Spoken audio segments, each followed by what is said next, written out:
For admission in MBBS in Kazakhstan, please contact phone 89498418684।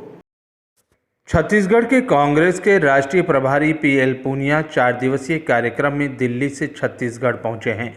Chhattisgarh जिस विधानसभा में Congress party का विधायक नहीं है, उस विधानसभा में जाकर कार्यकर्ताओं से मिलकर हर एक की समीक्षा कर रहे हैं और कांग्रेस कार्यकर्ताओं को आने वाले विधानसभा चुनाव की तैयारियों को लेकर खास चर्चा हो रही है। उसी कड़ी में कांग्रेस के राष्ट्रीय प्रभारी पीएल पूनिया और पीसीसी अध्यक्ष मोहन मरकाम व नगरीय प्रशासन मंत्री शिवकुमार डहरिया बलौदाबाजार से होकर गिरोधपुरी धाम गुरु घासीदास जी बाबा के दर्शन कर जांजगीर चांपा जिले के टेम्पल सिटी शिवजी नारायण पहुंचे।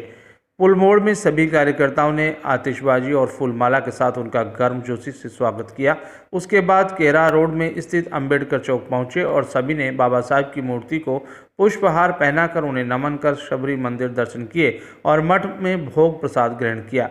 सभी कार्यकर्ताओं ने भोग प्रसाद ग्रहण किया और पीएल पूनिया ने सैकड़ों की संख्या में आए सभी कांग्रेस के कार्यकर्ताओं से मुलाकात की, उनका हाल जाना और पामगढ़ विधानसभा में इस बार कांग्रेस का विधायक बनाने की बात कही। इस अवसर पर छत्तीसगढ़ गौ सेवा आयोग के अध्यक्ष कैबिनेट मंत्री महंत राम सुंदर दास, छत्तीसगढ़ शाकंभरी बोर्ड के चेयरमैन कैबिनेट मंत्री रामकुमार पटेल, विधायक रामकुमार यादव, विधायक चंद्रदेव राय, छत्तीसगढ़ बाल आयोग के अध्यक्ष पुष्पा पाटले, शिवरीनारायण नगर पंचायत अध्यक्ष अंजनी मनोज तिवारी, सरोज सारथी सहित भारी संख्या में कांग्रेस के कार्यकर्ता मौजूद रहे।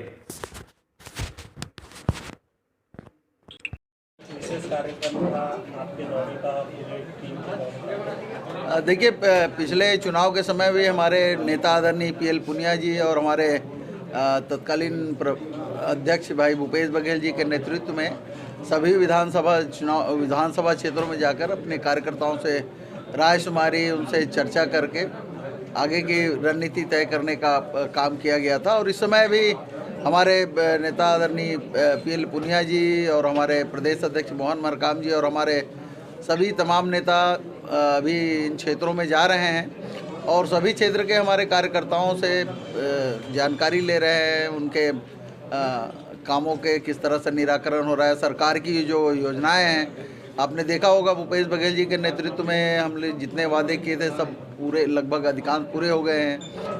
तो उनका फीडबैक हमारे कार्यकर्ताओं से ही मिलेगा, चाहे किसानों का कर्जा माफ, बिजली का बिल हाफ, सिंचाई का टैक्स माफ, धान का 2500 रुपये इस साल 2640 रुपया और यूनिवर्सल पीडीएस हमने एपीएल बीपीएल उन लोगों को भी राशन कार्ड दिया है। तो इन सब चीज़ों का, सरकार की योजनाओं का क्रियान्वयन किस तरह से हो रहा है, हमारे संगठन के मुखिया हैं वो देख रहे हैं और जायजा भी ले रहे हैं ताकि हमारे प्रदेश के लोगों को कोई असुविधा ना हो, कोई दिक्कत ना हो। पामगढ़ समीक्षा बैठक में कुछ तय हो पाया कि क्यों कांग्रेस पार्टी यहाँ से हार रही है? देखिए, ये तो पार्टी हमारे जिन सीटों में हम हारे हैं, पामगढ़ ही नहीं सारे सीटों में जहाँ हारे हैं उन पर समीक्षा करते हैं और आगे उन सीटों को किस तरह से जीता है। लोगों का नाम देना ये क्यों? देखिए, जो उदयपुर संकल्प शिविर में तय किया गया कि भारत जोड़ो यात्रा लगाई जाएगी और उसका नेतृत्व राहुल गांधी जी करेंगे। 3570 किलोमीटर लंबे 12 राज्य और 2 यूनियन टेरिटरी से होते हुए कन्याकुमारी से लेके और जम्मू कश्मीर तक वो जाएंगे। इसका मुख्य मकसद भारत जोड़ो यात्रा का इसलिए है कि भारतीय जनता पार्टी के पिछले 8 साल से जो नीतियां हैं, जो कार्यक्रम हैं, वो देश को धर्म और जाति के आधार पर बांटने का काम कर रहा है। तो देश को तोड़ा जा रहा है, टुकड़ों में किया जा रहा है। तो उसको जोड़ने के लिए एक संदेश पूरे राष्ट्र को, पूरे देश को देने का प्रयास किया गया ताकि सब लोग एक रहें, जिस तरह से पहले 8 साल से पहले रहते थे। और जो मनमुटाव, भेदभाव, मनभाव की स्थिति पैदा की है भारतीय जनता पार्टी, उसको मुकाबला किया जा सके। तो जो सही बात थी वो न्यायालय ने स्वीकार कर ली है। आज मुझे पता लगा है, अधिकृत रूप से तो नहीं पता, और न्यायालय में क्योंकि है और न्यायालय का फैसला अंतिम है।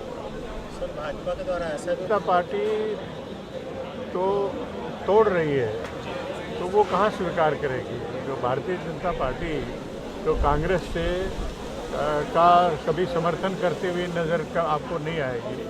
हमारी नीतियाँ अलग हैं, हमारे संस्कार अलग हैं, हमारे कार्यक्रम अलग हैं, राजनीति का करने का तरीका अलग है। तो इसलिए दो अलग अलग रहते हुए एक दूसरे की तारीफ नहीं कर सकते। Thank you. चलिए चलिए।